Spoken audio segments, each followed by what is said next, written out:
Hi guys, कैसे हैं आप सब।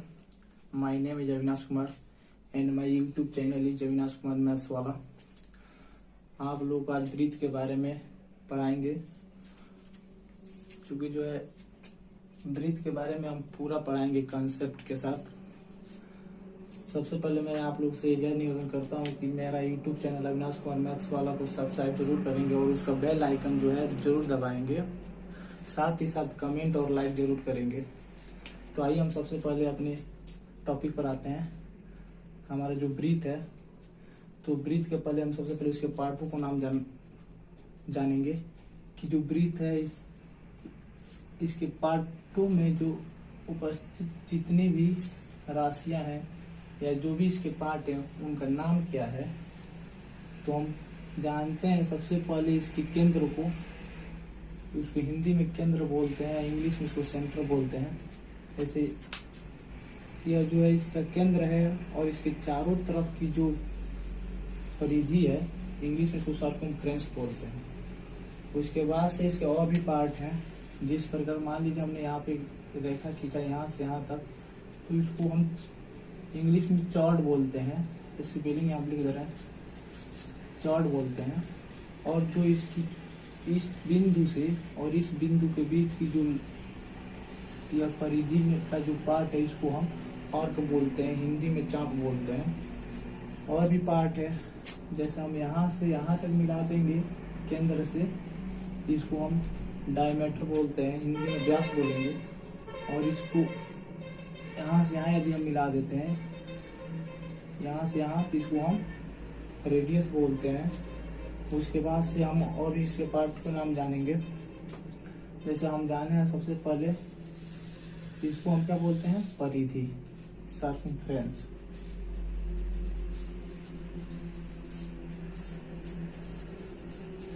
सर्कमफ्रेंस हिंदी में इसको परिधि। तो इसके सभी पार्टों का हमने नाम लिख रहा हूं।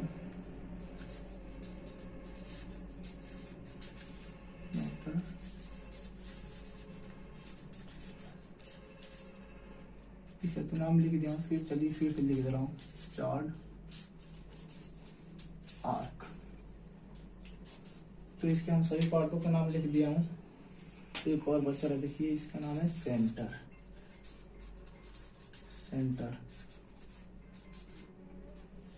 अब देखिए हमने ब्रीथ के सभी पार्टों का नाम लिख दिया हूँ। तो इसको क्या करना है, आपको याद रखना है कि किस पार्ट का क्या नाम है। और उसके बाद से अब हम रटेंगे नहीं, कंसेप्ट के साथ समझेंगे कि ब्रीथ का जो है क्षेत्रफल क्या होता है। तो हम जानते हैं ब्रीथ का क्षेत्रफल area of a circle. Area of a circle अक्सर लोग क्या करते हैं, पाई आर स्क्वायर लिख देते हैं, लेकिन यह नहीं बताते हैं कि पाई आर स्क्वायर क्यों होता है। तो एकदम रिलेटिविटी है किसके साथ, आयत के साथ।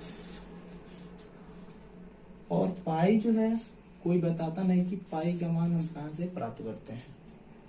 और इसका मान 22/7 कहाँ से आता है, यह कोई नहीं बताता है। लेकिन आज हम आप लोगों को इसके बारे में बताएंगे कि 22/7 और यह जो है एरिया में सर्कल पाई आर स्क्वायर कहाँ से प्राप्त करते हैं।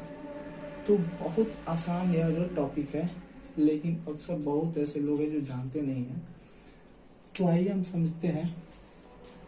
पाई जो है, सबसे पहले हम समझेंगे पाई, इसका मान 22/7 का कहाँ से आता है। तो आप कोई भी वृत्त ले लीजिए, पृथ्वी का कोई भी वृत्त ले लीजिए, यदि उसके हम डायमीटर और ये सर्कमफ्रेंस यानी C/D, C का मतलब सर्कमफ्रेंस और D का मतलब डायमीटर का अनुपात को ले लें तो हमको कितना प्राप्त होता है, 22/7। कोई भी वृत्त हो, यदि हम मान लीजिए यह हमारा वृत्त है, इसका हम सर्कमफ्रेंस ले लें और इसका हम डायमीटर ले लें, और जो दोनों का अनुपात हम निकालेंगे तो हमको 22/7 प्राप्त होता है। आप इसको प्रैक्टिकली ज्ञात कर सकते हैं। आप इसको प्रैक्टिकली क्या करते हैं, आप अपने घर पर जाइए और एक वृत्त बनाइए, एकदम कंपास के साथ एकदम अच्छा वृत्त बनाइएगा और उसकी परिधि को और डायमीटर को माप कर भाग कीजिएगा, अनुपात ज्ञात कीजिएगा C/D के रूप में, तो आपको बिल्कुल 22/7 यानी 3.14 प्राप्त होगा। उसके बाद से हमको तो पाई का मान पता चल गया। अब आएंगे इसके क्षेत्रफल पर आएंगे। तो क्षेत्रफल जानने से पहले हम सबसे पहले जान लेंगे कि वृत्त का परिभाषा क्या होता है। तो यह भी रटना नहीं है, वृत्त का परिभाषा क्या होता है। वृत्त का परिभाषा जो है रटेंगे तो आपके दिमाग में अक्सर 2-3 से 4 दिन रहेगा, उसके बाद से भूल जाएंगे। तो हम आपको बताएंगे एक सब बहुत अच्छा वृत्त का परिभाषा है याद करने के लिए। सबसे पहले आप जानते हैं, यदि आपको इसके पार्ट का नाम याद है तो आप वृत्त का परिभाषा अपने रूप से बनाकर दे सकते हैं। तो देखिए कैसे बनाना है। यदि आपको मालूम है वृत्त में एक केंद्र होता है तो आप कहीं एक केंद्र बनाइए। आप तो अक्सर जानेंगे ही कि वृत्त में एक केंद्र होता है और केंद्र से समान दूरी पर, समान दूरी हो गया जो रेडियस होगा, क्योंकि जानते हैं ये रेडियस है।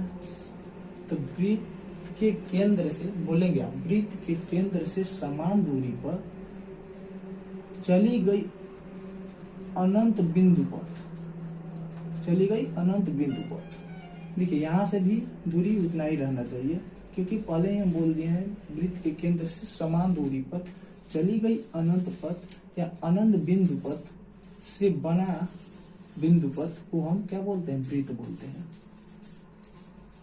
कैसे बोलेंगे, जैसे यह केंद्र हो गया, अब यहाँ से समान दूरी ले लिए, यहाँ या यहाँ कहीं भी ले लीजिए चारों तरफ। ऐसे इस केंद्र से समान दूरी पे यदि आप चलते हैं, एकदम पास पास जब चलेंगे, ऐसे चलते रहेंगे, चलते चलते चलते चलते एक ऐसा समय आएगा कि मिल जाएगा, सब ये आपस में मिल जाएंगे।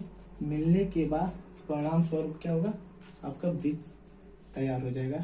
तो आप वृत्त का परिभाषा ऐसे दे सकते हैं कि वृत्त के केंद्र से समान दूरी पर चली गई अनंत बिंदु पथ से बना बिंदु पथ या बना निर्मित आकृति को हम क्या बोलते हैं, वृत्त बोलते हैं। तो हम वृत्त का परिभाषा जान गए। अब जाने की इसका जो है एरिया ऑफ ए सर्कल यानी वृत्त का क्षेत्रफल πr² कहाँ से आता है। तो वृत्त का क्षेत्रफल जो है हम एकदम रियलिटी है, इसे क्या है एकदम मिलता जुलता है, इसी से एकदम मिला जुला है। जैसे हम आयत का क्षेत्रफल मान लीजिए हमारा ये क्या है, क्योंकि जो है हम थोड़ा पानी पीने लगे तो हम लोग कहाँ थे, वृत्त का सर्कल, वृत्त का क्षेत्रफल कैसे हम लोग प्राप्त करते हैं। तो ये हमारा क्या है, रेक्टेंगल है, क्या है, आयत है। तो आयत में जानते हैं बड़ी वाली भुजा को लंबाई और छोटी वाली भुजा को चौड़ाई, यानी बी से डी मतलब चौड़ाई से क्या करते हैं, दर्शाते हैं। तो हम क्या बता रहे थे, जो वृत्त का क्षेत्रफल है वह एकदम किससे मिलता है, किससे रिलेटेड है, एकदम आयत से। तो जैसे हम वृत्त का क्षेत्रफल क्या लिखते हैं, L × B, लंबाई गुणे चौड़ाई, एरिया ऑफ रेक्टेंगल,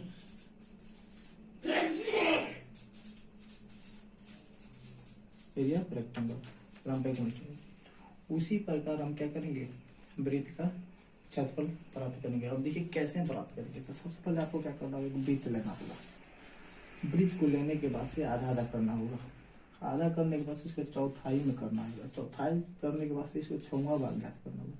ऐसे काटते रहिए, काटते काटते कैसा समय आएगा कि यह जो है वृत्त का परिधि एकदम छोटा हो जाएगा।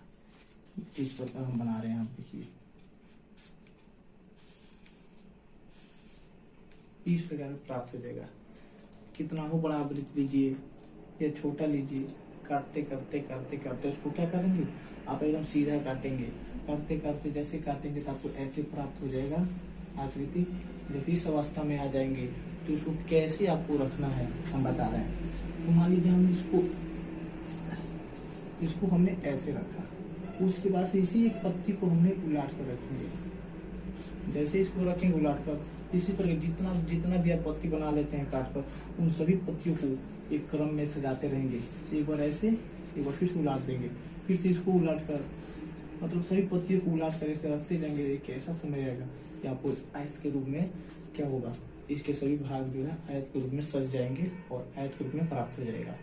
अब देखिए आयत के रूप में प्राप्त होगा तो आप जानते हैं यह जो हमारा भाग है, यह जो भाग है, यह वाला भाग जो है, ये हमारा क्या परिधि है। तो परिधि क्या है, अभी हमने परिधि का पहले सूत्र जान जाते हैं। परिधि का क्या होता है, 2πr। अभी हम बताएंगे कहाँ से प्राप्त करते हैं।